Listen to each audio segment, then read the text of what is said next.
Okay, so today we're going to talk about more vocabulary when it comes to circles. We've already talked about diameter, chord, and radius. Today we're going to talk about tangent and secant. Now, tangent, we've heard that word before when we talked about trigonometry. Um, in this sense, tangent means something different. It's a line that touches the circle at exactly one point. So if we have a circle here, if there is a line that's tangent, we touch at exactly one point. So this line is tangent, it touches exactly at one point. This line is also tangent because it touches exactly at one point. A secant line is a line that touches the circle at 2 points. So if we have our circle, a secant line will touch at 2 points. So this is a secant line. So let's look at example 1 and determine which of these lines are which. So we have BC. So segment BC is right here. It goes from the center, goes to the edge of the circle. That is a radius. Our radius starts at the center and goes to the outside. Line EA. So here's line EA, and it touches the circle at 2 points. So this is a secant line. I'm going to make sure I spelled this right.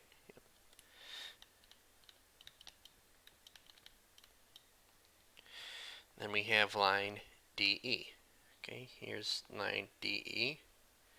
This touches the circle exactly once, so this is a tangent line.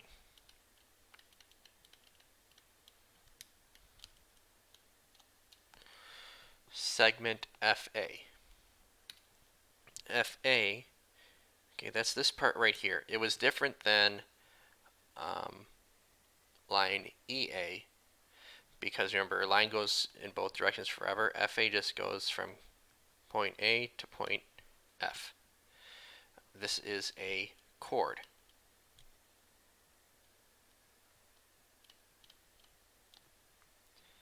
And then finally, AB. AB goes through the center of the circle, and it's a chord, so that means this is a diameter.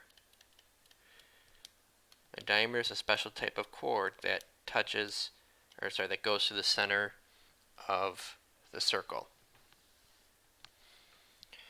Alright, let's look at the next page. Okay, so we're going to match the notation with the term that best describes it. So point D is right here, and that is a point of tangency because it is on this line and it is the point that touches circle C exactly one time. Then we have line FH. FH is a tangent line because it touches both circles exactly once, and since it's in between the two circles, it is an internal tangent line. Then we have CD. CD, well, that's a radius. It goes from the center to the edge of the circle, so that's a radius. Then we have AB. AB touches the circle 2 times, and it does not go through the center, so it is not a diameter, it is just a normal chord. Point C. Point C is the center of one of the circles, so it's just the center. AD.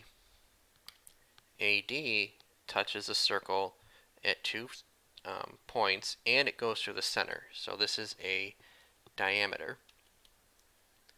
Line AB. So line AB again is different than line segment AB. Line AB goes forever in both directions. So this is not a chord, it's a secant line because it is a line that touches the circle at 2 spots. And then DE, well, DE this line, touches both circles at one spot. So it is a tangent line and it's outside both circles. So it's not in between the two like HF was. So it is an external tangent line. You don't really need to memorize the difference between internal and external tangent lines. You just need to be able to recognize that, hey, this line is a tangent line. All right, we are going to skip the drawing for now. We might do that in class. So basically what the drawing was going to show us was that tangent lines are perpendicular to the radius of the circle. So a line is tangent to a circle if and only if the line is perpendicular.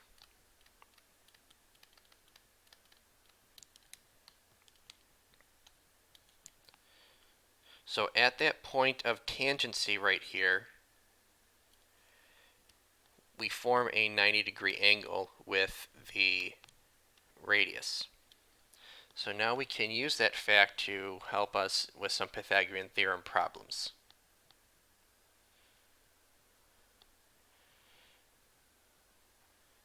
So the directions here say determine whether ST is tangent to the circle. Now in this circle, the radius is 12. We have a right angle here. Now it's important to note that only this part is 7. This part right here is got to be 12 because this is 12 over here, and the radius of a circle is equal to itself regardless of where you draw it. So they're telling us the radius is 12, so that means any other radius I draw is also 12. So you can think of this as a right triangle that looks like this: 16, 12, and then 12 plus 7 is 19.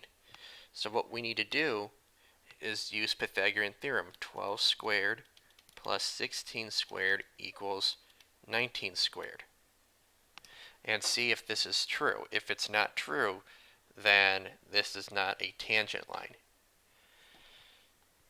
So let's get out our calculators. 12 squared is 144. 16 squared is 256. And 19 squared is 361. So let's add 256 and 144, and we get 400. This is not true, so ST is not tangent.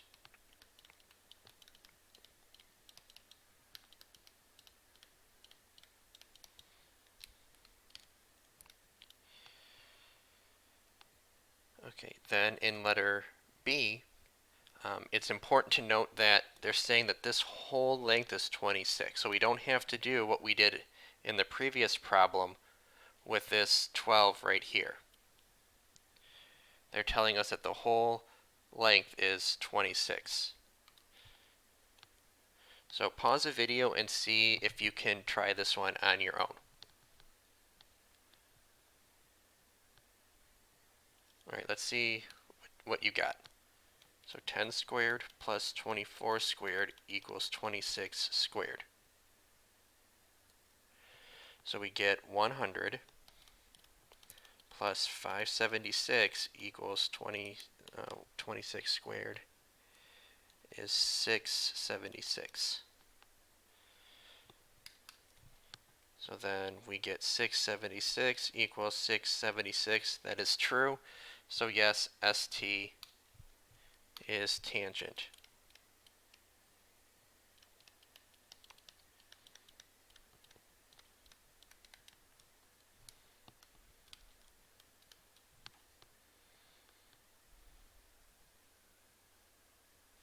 Alright, in our last two examples, now what we have to deal with is the fact that we don't know our radius. However, we do know that this is a 90-degree angle. They're telling us that point B is a point of tangency. So then when we set up Pythagorean Theorem, it's going to be this side squared, r squared, plus this side squared, 77 squared,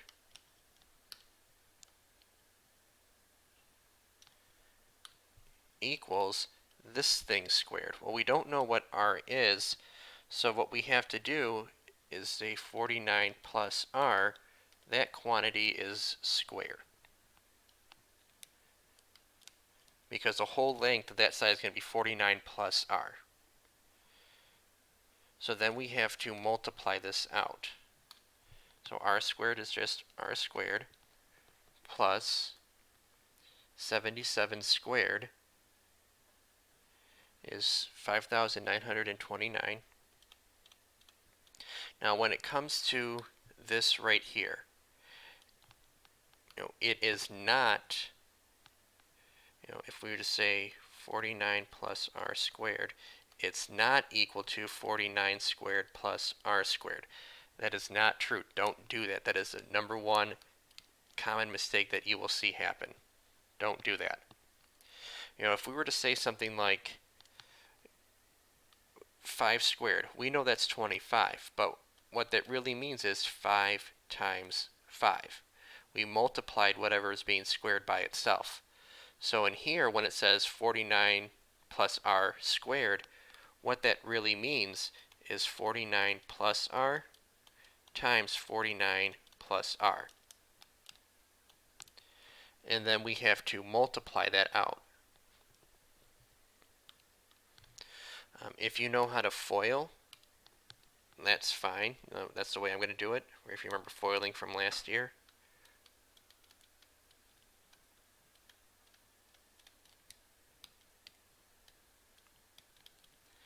Foiling says that we multiply the first two things together, so 49 times 49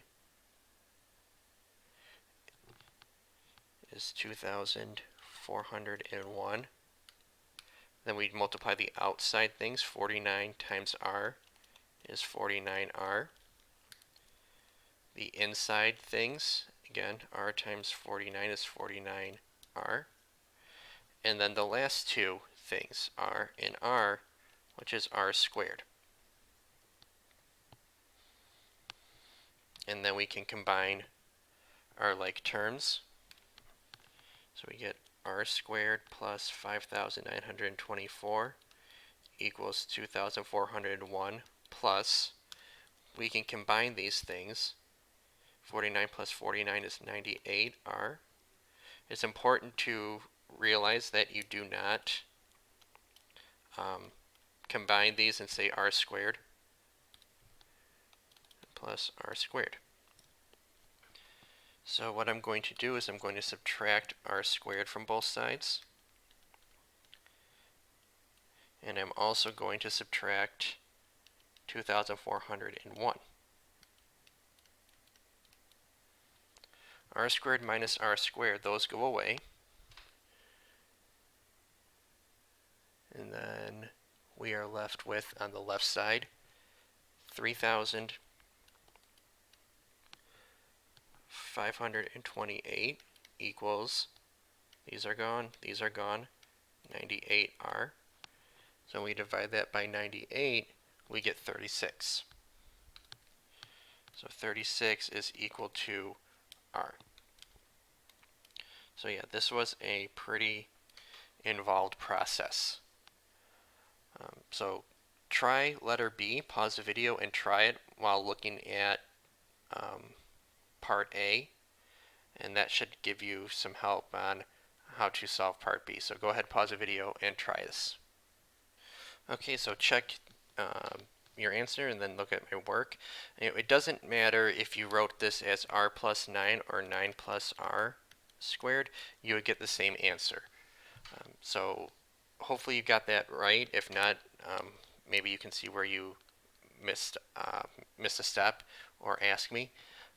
So remember, the big idea of this lesson was that tangent lines touch circles at exactly 1 point, and that when a tangent line does touch a circle, it forms a 90-degree angle with the radius. So go through this again if you need to, ask me questions, and I will see you guys later. Bye.